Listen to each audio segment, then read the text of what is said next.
देश को 49वें मुख्य न्यायाधीश यानी चीफ जस्टिस ऑफ इंडिया मिलने वाले हैं, जस्टिस यू ललित, जिनका एक बहुत बड़ा लंबा कैरियर रहा है वकालत का, और एक बहुत लंबा एक ऐसे जज सुप्रीम कोर्ट में रहे जो अब चीफ जस्टिस बनेंगे और सीधे बार से जो पहुंचे और चीफ जस्टिस बनेंगे, वो सिर्फ देश के इतिहास में वो दूसरे ललित साहब ऐसे हैं, एक बड़े।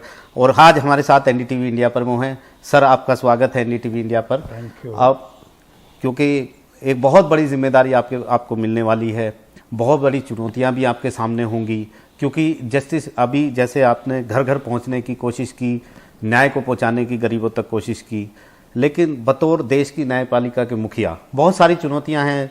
जजेस की कमी है, संसाधनों की कमी है, सरकार से भी अपॉइंटमेंट करवानी है, बहुत सारी चुनौतियां हैं और वक्त आपके पास उतना नहीं है। ऐसे में आपने क्या प्लानिंग की है, किस तरीके से आप देश के लोगों को ये भरोसा देंगे, ये सुनिश्चित करेंगे कि न्याय उन तक पहुंचे? न्याय तो वैसे हर नागरिक का हक है, मौलिक अधिकार है, तो जब भी वो चाहें एक्सेस टू जस्टिस के प्रिंसिपल के तहत everybody is entitled to approach the court. जहाँ तक कि एक चीफ जस्टिस की ड्यूटीज या रिस्पॉन्सिबिलिटीज का सवाल है, वो सिर्फ एक हेड ऑफ द इंस्टीट्यूशन है। At the same time there is something what is called laying down certain policy guidelines, certain course of conduct या practice। एक चीफ जस्टिस का ये बनेगा कि उसका दायित्व ये है कि सिर्फ अपनी ही करियर के बारे में ना सोच के या अपनी टेन्योर के बारे में ना सोचते हुए एक इस तरह की प्रणाली बना ले कि जिसके तहत, जो उन प्रिंसिपल्स के तहत आगे वाली कई सालों तक वो प्रणाली चलती रहे। एक प्रणाली ऐसे हो कि जो सर्वसम्मत हो और सबके लिए अच्छी हो, और जिसमें एक सिर्फ चीफ जस्टिस का रोल नहीं है, सारे पूरे जितने स्टेक होल्डर्स हैं उनको साथ लेके हुए चलना पड़ता है। तो ये जो आगे चलता रहेगा सिलसिला, यही एक चीफ जस्टिस का असली दायित्व है। सर, बड़ा सवाल उठा है, आपने भी कई बार उठाया और आपने कोशिश भी की है कि जमानत जल्द मिले लोगों को, जो जेल में जो इंटाइटल हैं, जो छूट सकते हैं, क्योंकि बेल जो है वो रूल है, पहले सुप्रीम कोर्ट ने भी कहा है। ऐसे में बहुत सारे सुप्रीम कोर्ट के रिटायर्ड जज हैं जिन्होंने ये भी कहा कि इस देश में अमीरों को जल्दी केस सुने जाते हैं, गरीब लोगों के नहीं सुने जाते हैं। तो एक ये भी परसेप्शन है, इसको बदलने के लिए क्या आपकी तरफ से, क्योंकि आपने इतना काम किया है इस फील्ड में, और आप कोविड के टाइम भी 11 स्टेट में गए, जब लॉकडाउन था, सब जगह बंद थी, आप अलग अलग छोटे छोटे जिले और तालुकों में गए, तो जो लोग जो बेल पे नहीं छूट पा रहे हैं, या जो बात है कि अमीरों के केस आ जाते हैं, गरीब के केस की सुनवाई नहीं होती है, उसको लेकर आप किस तरीके से आगे बढ़ेंगे? देखिए, सबसे पहले ये आपको ध्यान में रखना पड़ेगा कि जितने भी जेल में लोग हैं, जेल या प्रिजन्स में हैं, उसमें से 90% से ज़्यादा हम लोग कहते हैं जिनको अंडर ट्रायल्स, कि जिनके केस की अभी तक के सुनवाई, फाइनल हियरिंग की सुनवाई हुई नहीं है, ऐसे लोग 90% होते हैं। मतलब 10% हमारे पास कन्विक्ट्स होते हैं और 90% हमारे पास अंडर ट्रायल्स होते हैं। अब होता यह है कि आपके पास कन्विक्शन का रेट है विच इज़ लेस देन 30%। तो इसका मतलब है उन 90 में से सिर्फ 30% लोग फाइनली चल के कन्विक्ट होने वाले हैं। तो इसका मतलब है 90 में से आपके पास 70% लोग ऐसे हैं कि जो कन्विक्ट कभी होंगे नहीं, और वो सिर्फ यानी कानून के जो पहलू हैं या जो उसके प्रणाली का एक हिस्सा है, जो अभी तक के सुनवाई नहीं हुई है या ट्रायल नहीं हुई है, इसकी वजह से सिर्फ अंदर रहते हैं। जो गरीब आदमी होता है या जिसके पास साधन नहीं होते, उसकी तरफ से रिप्रेजेंटेशन थोड़ा कम होता है क्वालिटेटिवली, और वो क्वालिटेटिवली कम होने की वजह से कई बारी आपको वो दुविधा या विसंगति दिखाई देती है कि जो एक ही ऑफेंस के लिए अमीर आदमी जल्दी से बेल पे छूट जाएगा, या उसके कंपैरिजन में आपको थोड़ा सा कंपैरेटिवली ज़्यादा समय लगता है किसी आदमी को। ये हो जाता है, पर इसके लिए असल में कोर्ट से ज़्यादा आपको लीगल एड के थ्रू, उस माध्यम के थ्रू, उस जो गरीब आदमी है उसको उतना ही मौका मिलना चाहिए लीगल रिप्रेजेंटेशन का। वो अगर मिल जाए तो सारी चीज़ें सुलभ होंगी। सर एक और बड़ा सवाल है, पिछले दिनों हमने देखा किस तरीके से जजेस पर पर्सनल अटैक हुए। खुद चीफ जस्टिस ने कहा कि इलेक्ट्रॉनिक मीडिया के ऊपर कोई रिस्पॉन्सिबिलिटी नहीं है, सोशल मीडिया बेलगाम हो चुका है। आपको क्या लगता है किस तरीके से, और मीडिया ट्रायल नहीं चलना चाहिए, ये भी बात कई बार उन्होंने कही है, तो आपको लगता है कि इस तरीके से जो जजेस के ऑर्डर जो हैं उनकी आप आलोचना करिए, पर्सनल अटैक नहीं होने चाहिए? मीडिया ट्रायल नहीं होनी चाहिए, ये बात बिल्कुल सही है कि मीडिया ट्रायल नहीं होनी चाहिए। होता क्या है कि ट्रायल करने का हक या अधिकार अपनी जो सिस्टम है क्रिमिनल जूरिस्प्रूडेंस, उसके तहत सिर्फ कोर्ट्स ऑफ लॉ को है। कोर्ट्स ऑफ लॉ में जो चीज़ मानी जाएगी, जो चीज़ प्रूव हो जाएगी, वो फाइनल मानी जाती है। कई बार ये होता क्या है कि आप न्यूज़पेपर या चैनल्स में थोड़ा सा ज़्यादा एग्जूबरेंस होता है और वो लोग बोल जाते हैं कि नहीं ये पूरा का पूरा प्रूव हो चुका है, ये ऐसा हुआ है, ये वैसा हुआ है, तो उसके जो तथ्य हैं, उसके जो प्रूफ है, वो उनके ऊपर ज़्यादा से ज़्यादा डिबेट होना शुरू हो जाता है अखबारों में या फिर चैनल्स में। तो एक सवाल है कि वो मीडिया ट्रायल नहीं होनी चाहिए। आपको एक रिपोर्टिंग के तहत आप ये रिपोर्ट कर सकते हो कि इस इन्वेस्टिगेशन में यहाँ तक के प्रोग्रेस हो चुकी है, करेक्ट? ये दैट्स द डिफरेंस और that's the limit which has to be maintained, number one.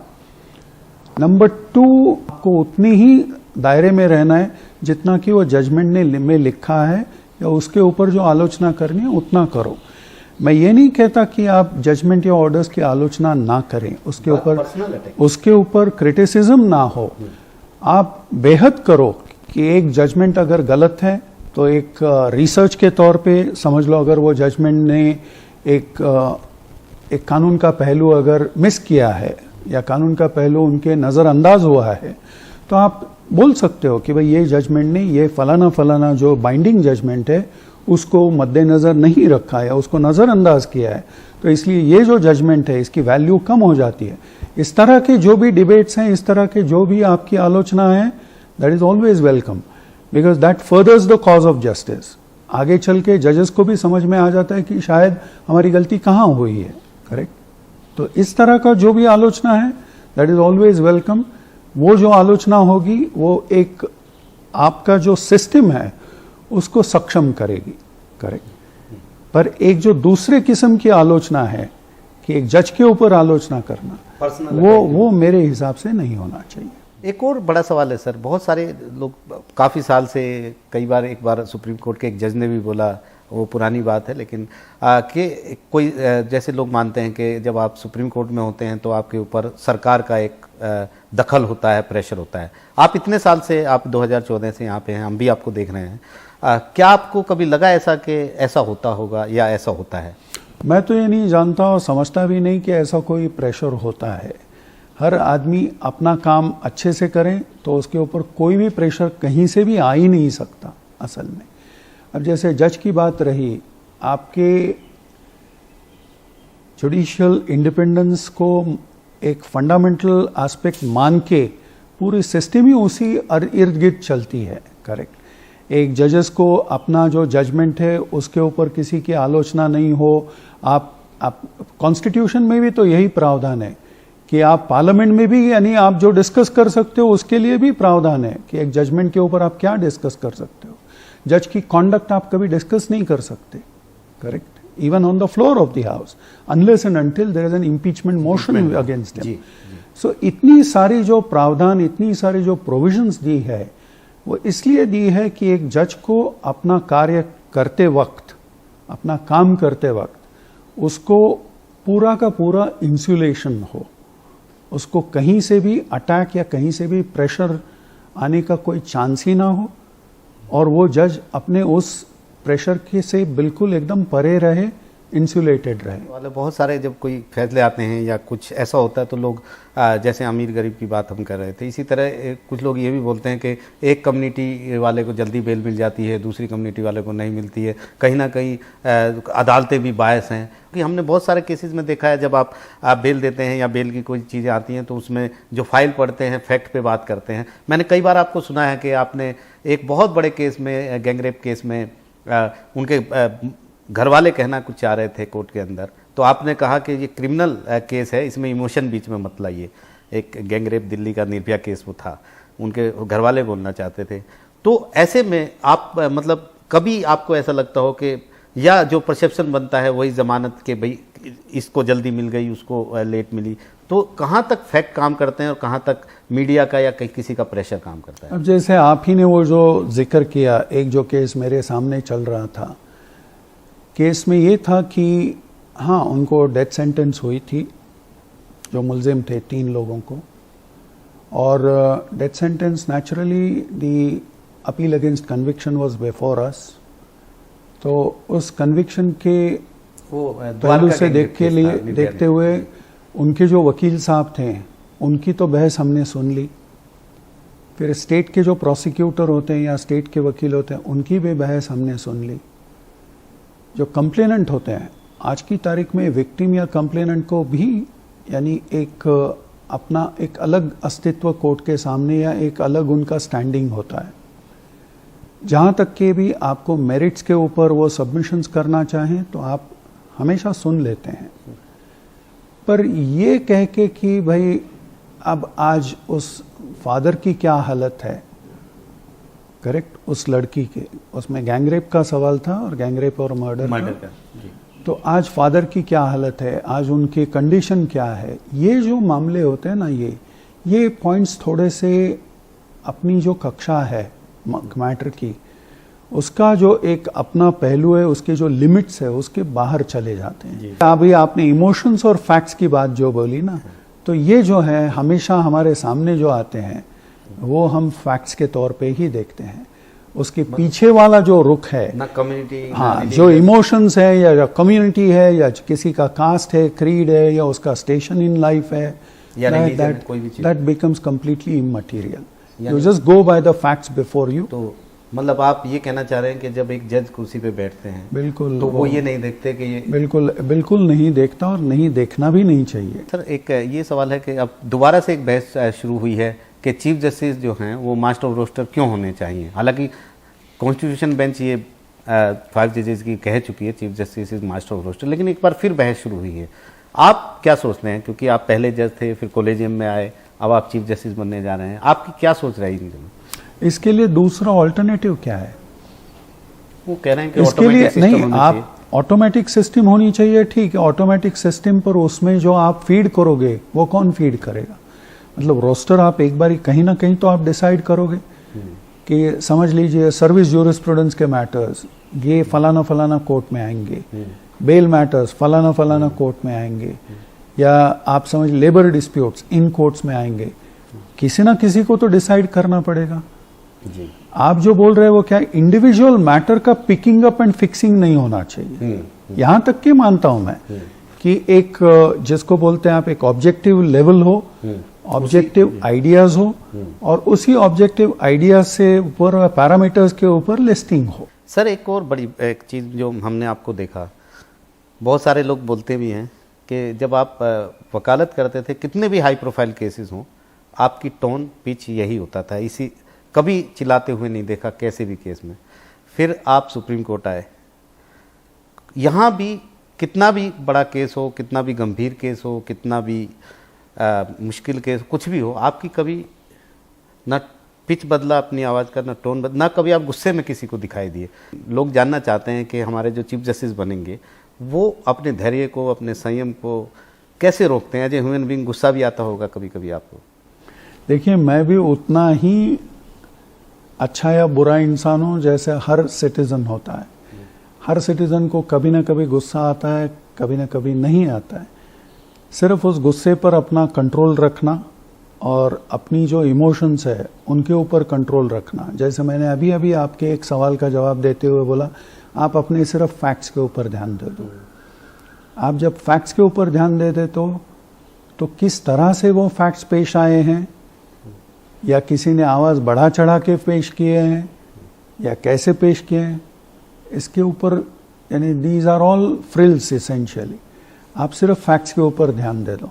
आपके पास अगर ये थोड़ा सा एक कर्मयोग हो कि बस मैं एक काम कर रहा हूँ ये, और मुझे उससे आगे और कुछ नहीं है, मुझे सिर्फ यही काम करना है, तो आप जिस लेवल से भी आप काम करो, एक वकील के तौर पे करो तो आप बोलोगे नहीं मुझे सिर्फ ये इतना काम करना है, डिसीजन मेरे हाथ में नहीं है। हम तो यही सीखते हैं ना गीता में, कर्मणि एव अधिकारः ते। तो ठीक है, वही आप एक काम करो। सर एक और सवाल है, बहुत चर्चा होती है इस पे, बार बार पार्लियामेंट में भी सवाल होता है कि जजेस की, जो सुप्रीम कोर्ट के जजेस हैं, उनकी एज जो है वो 65 साल रिटायरमेंट से बढ़ा के कम से कम 70 होनी चाहिए। बहुत सारे सुप्रीम कोर्ट के रिटायर्ड जज भी ये बात कहते हैं, और आप इसके बारे में क्या कहते हैं? मेरा पर्सनल ये विचार है कि 65 वाली एज है वो ठीक है, कोई है नहीं। कारण ये कि जैसे मैं समझता हूँ कि हर जो जज काम करता है आज की तारीख में सुप्रीम कोर्ट में, उसके ऊपर इतने सारे प्रेशर्स होते हैं, आपका दिन इतना तेजी से निकल जाता है कि आपको पता ही नहीं चलता लोगों को।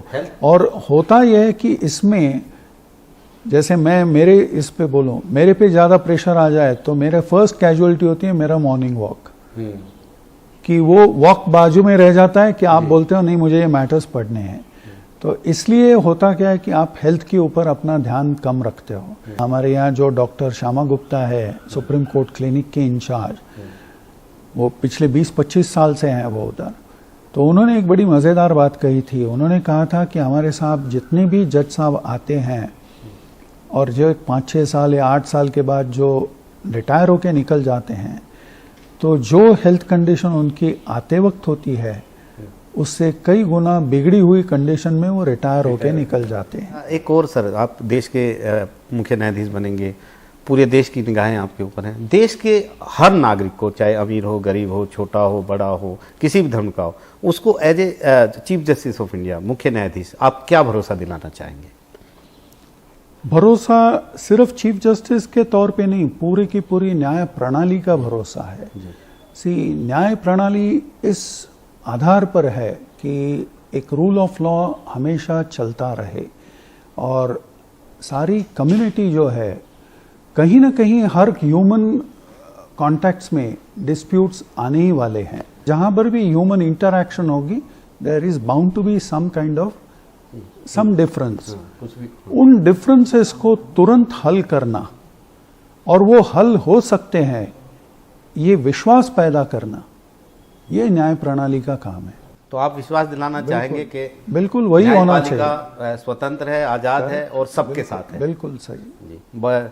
ललित साहब का बहुत बहुत धन्यवाद। और 49वें देश के मुख्य न्यायाधीश वो बनने जा रहे हैं, हमारी भी शुभकामनाएं उनके साथ है। हमने लंबे समय से उनको अदालत में काम करते हुए देखा है, और हम उम्मीद ये करते हैं कि देश की जो न्यायपालिका है उनके नेतृत्व में वो और चमकेगी और निखरेगी, और वो लोगों को भरोसा भी दिला रहे हैं कि यहाँ पर धर्म, जात और जाति या किसी भी तरह की कोई भेदभाव नहीं है। अदालत सबके लिए है और सबके साथ खड़ी है। Thank you.